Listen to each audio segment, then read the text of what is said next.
सके इसके लिए भगवान श्री कृष्ण अक्रूर जी को दर्शन देते। रास्ते में अक्रूर जी को भगवान श्री हरि ने दर्शन दिया। अक्रूर जी अपने रथ से उतरकर स्नान करने के लिए नदी में प्रवेश करते हैं। उसके अंदर देखते हैं कि भगवान श्री हरि कभी विराट रूप में अर्जुन को गीता के ज्ञान को सुनाते हैं, फिर डुबकी लगा करके बाहर निकलते हैं तो बाहर देखा कि रथ पर दोनों भाई विराजमान हैं। फिर से अंदर डुबकी लगाई, गोता लगाया, नदी में देखते हैं कि भगवान श्री हरि शेषनाग की सैया पर विराजे हैं। माँ लक्ष्मी उनके चरणों को दबा रही है। कोई चवड़ लगा रहा है, कोई भगवान की आरती कर रहा है, कोई वंदना कर रहा है और कई भाई दर्शन करने के लिए कतार को बना करके खड़े हैं कि एक बार प्रभु का दर्शन हो जाए।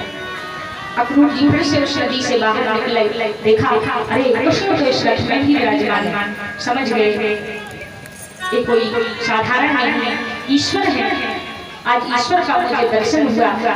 हे कृष्ण, मुझे बड़ी चिंता हो रही थी, कहीं कंस में कोई षड्यंत्र तो नहीं रचा आपको मारने के लिए, लेकिन हे नाथ आप तो वो ईश्वर है, वो परमात्मा है कि जिसके इशारों पर एक सारी सृष्टि चलती है। हे नाथ आप भला कौन क्या कर सकता है। अक्रूर जी की चिंता दूर हुई और भगवान श्री कृष्ण बलराम को लेकर पुनः अक्रूर जी रथ में विराजमान होकर मथुरापुरी को चलने लगे। आगे चले, मथुरापुरी में पहुंचे ही थे। मथुरापुरी में पहुंचे, भगवान श्री कृष्ण ने अक्रूर जी से कहा काका जी ऐसा कीजिए कि आप रथ को लेकर के चले जाइए और हम सारे नगर की शोभा देख के दोनों भाई आते हैं। ये नगर कैसा है, कैसे कैसे व्यक्ति रहते हैं, सब कुछ हम देखना चाहते हैं। बड़ा सुना है मथुरा नगरी बड़ी सुंदर है, इसलिए हम मथुरापुरी का दर्शन करना चाहते हैं। अक्रूर जी ने कहा ठीक है। अक्रूर जी कृष्ण बलराम को रथ से नीचे उतार कर चले जाते हैं और इधर से कृष्ण बलराम मथुरापुरी की शोभा देखने के लिए जैसे ही जाने लगे, पीछे की तरफ मुड़कर देखा 5-5, 10-10 वर्ष के छोटे छोटे भगवान के मित्र सखा भगवान के पीछे खड़े खड़े। भगवान श्री कृष्ण ने कहा अरे मित्रों तुम कब आए। कन्हैया के मित्रों ने कहा बस लाला अभी अभी आए हैं। जब से हमने सुना कि हमारा कृष्ण हमें छोड़कर के चला गया है, हमारा कृष्ण हमें छोड़कर के गया है, हमसे रहा नहीं गया, लेकिन देख लाला हम जैसी स्थिति में गाय चराने के लिए गए थे, जब पता चला तो गायों को घर पर छोड़कर ऐसे ही इसी स्थिति में चले आए। कन्हैया बोले देखो मित्रों हम मथुरापुरी की शोभा देखना चाहते हैं, तुम भी हमारे साथ चलो, लेकिन पहले ये बताओ कि तुम्हें किसी चीज की कोई आवश्यकता है, कुछ चाहिए। कन्हैया के मित्र बोले देख लाला हम तो जैसी स्थिति में गाय चराने के लिए गए थे, फटे पुराने वस्त्र पहने थे, वैसे ही फटे पुराने वस्त्र पहन करके हम चले आए। क्या नाते हमारी तो एक ही इच्छा है कि तू हमारे लिए कुछ नए वस्त्रों का प्रबंध करा।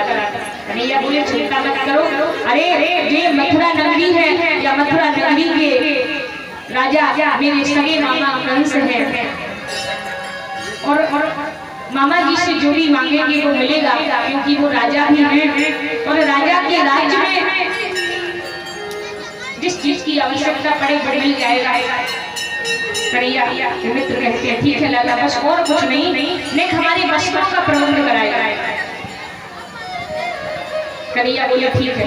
आगे चले, आगे देखा महाराज को इसका धोबी एक बहुत बड़ी पोटली बांधकर बड़े सुंदर सुंदर उसमें राजसी वस्त्र रखे हैं और चला जा रहा है कपड़ों को धोने के लिए। भगवान श्री हरि ने जैसे इस धोबी को देखा उसको बुलाते हैं आदरणीय मामा जी ने 2-4 जोड़ा हम दोनों भाइयों को देने की कृपा करेंगे। उस धोबी ने जैसे ही मामा का शब्द सुना तो कहता है क्यों तूने मामा हमें किस लिए बोला। कन्हैया बोले देखो भैया जो यह नगर के राजा हैं वो मेरे मामा कंस हैं और मामा के गांव में तो सभी मामा लगे, जाना आपको बोल दिया। उस धोबी को बड़ा क्रोध आया। महाराज कंस का धोबी था, महाराज धोबी है, राजसी वस्त्रों को धोने के लिए ले जा रहा है।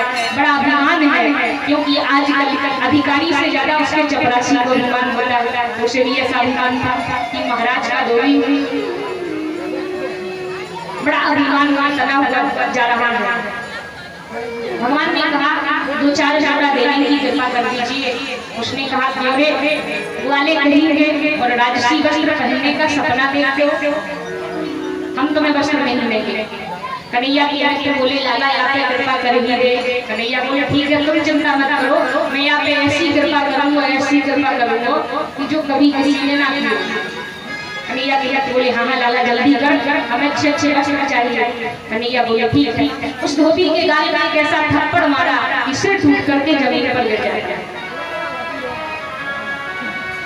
कन्हैया की आके बोले लाला इतनी कृपा थोड़ी करनी थी, ये तो मर गया है। अरे इसको डांट देता, समझा देता, मांग लेता, उसको मारने की क्या आवश्यकता थी। कन्हैया बोले मित्रों तुम नहीं जानते हो, छाट लो जैसे जैसे तुम्हें वस्त्र चाहिए। कन्हैया तो बोले ठीक थी।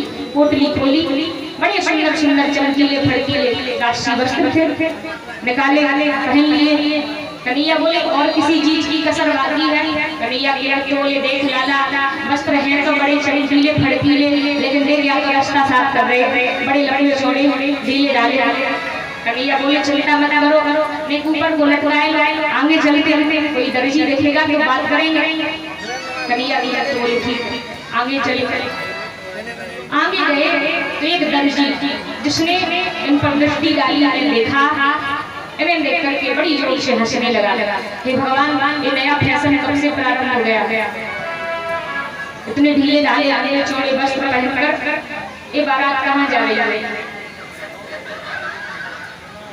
सभी पर भगवान ने कृपा, उस दर्जी के पास भगवान ने कहा आदरणीय दर्जी जी आप इतना काम कर दो, इनके ढीले ढाले वस्त्र ठीक कर दो, इनके माफ कर दो।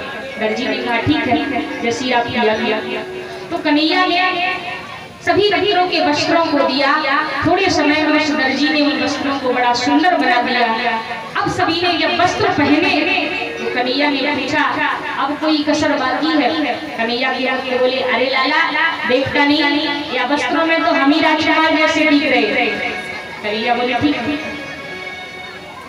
अब कन्हैया के मित्रों ने कहा लाला देख या से इतना काम कराए लियो, या कोई नाम कुछ दियो नहीं, या कुछ नाम तो दे। कन्हैया बोले दूंगा। कन्हैया ने कहा दर्जी जी मांग लीजिए कौन सी नाम चाहिए। दर्जी ने कहा मुझे कुछ नहीं चाहिए, हाथ जोड़कर निवेदन किया बस आपकी कृपा बनी रही। क्योंकि उसको ध्यान आया धोबी पर जो भगवान ने कृपा की अच्छी तरह से याद है, इसलिए हाथ जोड़कर बस यही कहता है बस आपकी कृपा बनी रही। भगवान कहते हैं ठीक है, तो मैं तुम्हें वचन देता हूँ कि आज से दर्जी बड़े फले फूले। तो आजकल आप देख ही रहे जितने का कपड़ा उतने की सिलाई, और अगर दूल्हे सरकार की पोशाक हो तो कहना ही क्या। इस प्रकार भगवान वहां से आगे चलते हैं। अब कन्हैया ने मित्रों से पूछा मित्रों अब कोई कसर बाकी है। कन्हैया की बोले हाँ हाँ लाला एक कसर बाकी है। कन्हैया ने कहा क्या। कन्हैया की बोले देख लाला हम ठहरे ब्रज के ग्वालवाल ब्रजवासी, और जब तक हमारे गले में एक मोटी सी फूलों की माला न पड़े तब तक हमको आनंद नहीं आएगा, तब तक हमको आनंद नहीं आएगा। कन्हैया बोले ठीक है आगे चल के देखते। आगे जाकर के देखा भगवान श्री कृष्ण का एक परम भक्त सुदामा नाम का माली वहां पर रहता था। भगवान का अरण्य भक्त था। बिन बुलाए भी भगवान आज उसके घर पहुंच जाते हैं, और जब प्रत्यक्ष रूप में भगवान श्री हरि को अचानक उसने देखा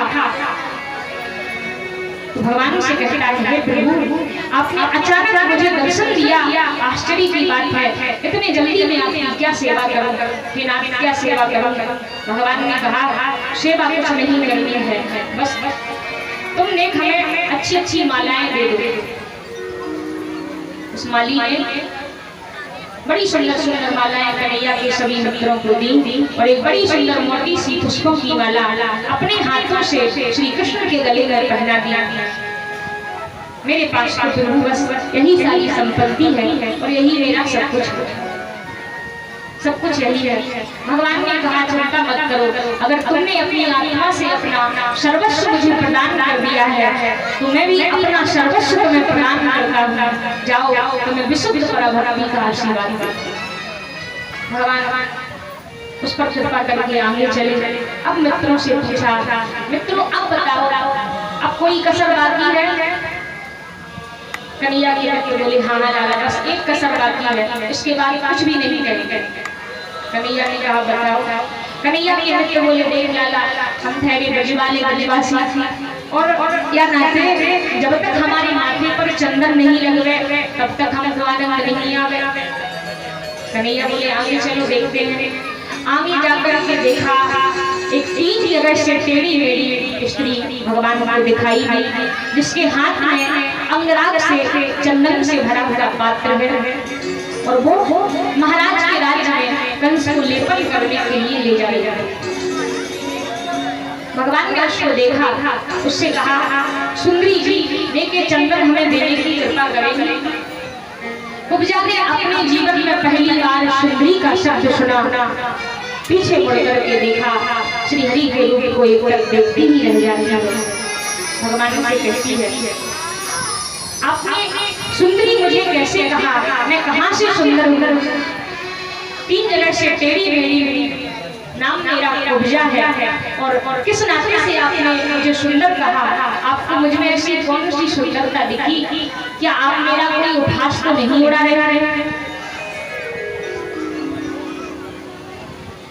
भगवान से जब कुब्जा ने ऐसा कहा तो भगवान कहते हैं नहीं देवी आप वास्तविक सुंदर हैं, क्योंकि ये सारा संसार तन की सुंदरता को देखता है लेकिन मैं सदैव व्यक्ति के मन की सुंदरता को देखता हूँ और मैंने तुम्हारे मन की तुम्हारी आत्मा की सुंदरता को देखा और मैंने आपको सुंदर कह दिया। कुब्जा दिया सभी कन्हैया के मित्रों को चंदन लगाने को दिया और फिर स्वयं अपने हाथों से श्री कृष्ण को चंदन लगा दिया। भगवान ने कहा देवी आप मन से तो सुंदर हैं, अब मैं आपको तन से भी सुंदर कर दूं। इसलिए भगवान ने कृपा की और भगवान उसको ने पास में बुलाते हैं। कन्हैया के मित्र बोले देख लाला या को चंदन हमने फिर साफ कर दिया लेकिन या को कुछ इनाम देंगे। कन्हैया बोले तुम चिंता मत करो, मैं आपको अच्छी इनाम दूंगा। भगवान श्री कृष्ण उसी समय कुब्जा को पास में बुलाते हैं। भगवान का जैसे ही स्पर्श हुआ 3 जगह से टेढ़ी मेढ़ी कुब्जा बड़े ही के रूप में प्रकट हो जाती है। भगवान का पीताम्बर पकड़ करके कुब्जा ने निवेदन किया कि आप मेरे घर अवश्य पधारिए। भगवान ने कहा देवी मैं आपके घर कंस को मारकर उसका वध करके आपको अवश्य दर्शन दूंगा। इस प्रकार से भगवान आगे चलते मथुरापुरी में भगवान ने कैसे प्रवेश किया, किस प्रकार से कोवलिया की हाथी का वध किया, धनुष यज्ञ में प्रवेश किया, कैसे कंस वध किया, इससे पहले सभी ताली सेवा करते हुए श्री हरि के नाम का